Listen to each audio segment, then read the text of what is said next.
¿Son estas adicciones, comportamientos obsesivos compulsivos o simplemente conductas que se pueden cambiar? La doctora Vanessa Katz, psicóloga clínica, se encuentra con nosotras desde Los Ángeles para ahondar en este tema. Bienvenida, doctor, y supongo que lo primero que hay que hacer es sacar estas adicciones del closet, ¿no? Como quien dice. Muchas de estas mujeres las mantienen en secreto y esto les afecta aún más, supongo yo.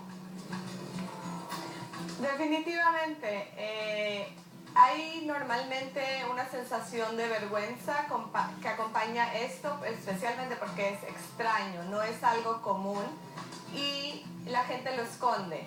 El primer paso para poder romper una adicción es poder comenzar a hablar de ello y buscar ayuda.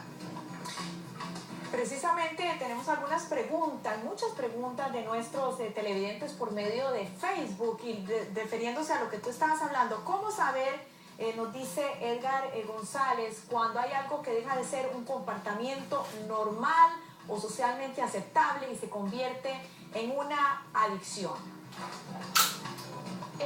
Lo que define cuando algo es ya una adicción y no nada más un hábito o un comportamiento excesivo es cuando empieza a traer consecuencias negativas a la vida en cuanto a las relaciones, al trabajo, a la salud. Sin embargo, no se puede dejar de hacer, sea la actividad o la sustancia. Entonces, uno ya tiene una dependencia a esto, cada vez necesita más y no lo puede dejar. Ahí es cuando algo se ha convertido ya en una adicción.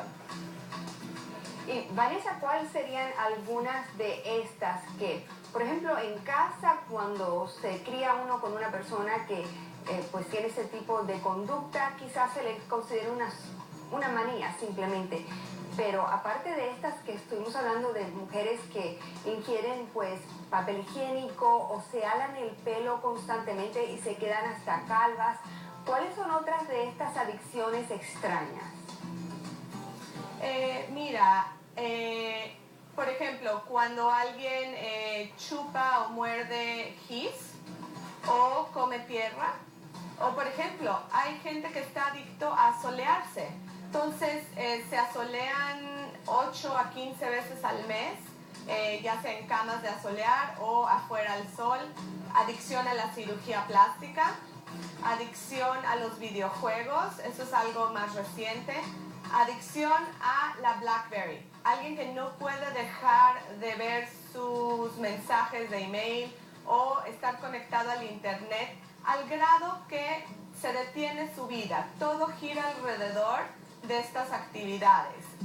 No puede pasar un minuto porque la sensación de ansiedad que causa el no estar haciendo el comportamiento es tan fuerte que dejan al lado su vida y se empiezan a aislar. Ahora, Vanessa, precisamente tenemos varios casos. Aquí, por ejemplo, hay una que dice que su hermana le gusta comer jabón. María Alejandra Gutiérrez dice, yo me limpio las orejas constantemente, a veces hasta 3 veces al día. Es tanto que la doctora siempre me regaña. También otros que dicen, como tú decías, de los videojuegos y la pornografía. ¿Cómo prevenir las adicciones? Y las personas que están adictas, ¿qué exactamente pueden hacer? Todos aquellos en este momento que necesitan ayuda, que están en este caso, ¿cuál es el siguiente paso? ¿Reconocer y luego? Definitivamente, reconocer y pedir ayuda. Hay muchas formas de pedir ayuda. Hay grupos de autoayuda o de ayuda mutua para todo tipo de adicciones, no nada más para alcoholismo o drogadicción. Compradores compulsivos, por ejemplo, hay grupos de autoayuda. Ahí es un primer paso, platicar con los amigos, con la familia o tratar de asistir a una terapia. Cuando una adicción se atiende en un principio, es muy fácil de romperla con terapia, con ayuda. Hay veces que se utiliza medicamento, pero cuando la adicción lleva mucho tiempo es más difícil de romperla. No quiere decir que no tiene solución, simplemente va a requerir más tiempo para poder uno dejar al lado un comportamiento al que uno ya ha creado una dependencia.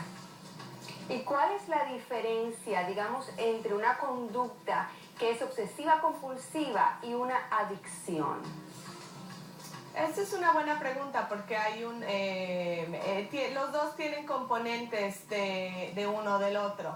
En una conducta obsesivo-compulsiva hay una sensación de obsesión, de un pensamiento intrusivo que está presente constantemente, y después viene la parte compulsiva, que es la acción que se requiere para bajar la obsesión. En las adicciones también hay un componente obsesivo, hay pensamientos, pero a veces no son tan intrusivos, es una cuestión más de impulso, de satisfacción y de placer, de tratar de obtener el placer original que la sustancia o la actividad causó, y entonces constantemente la siguen buscando y buscando. Así es como difieren.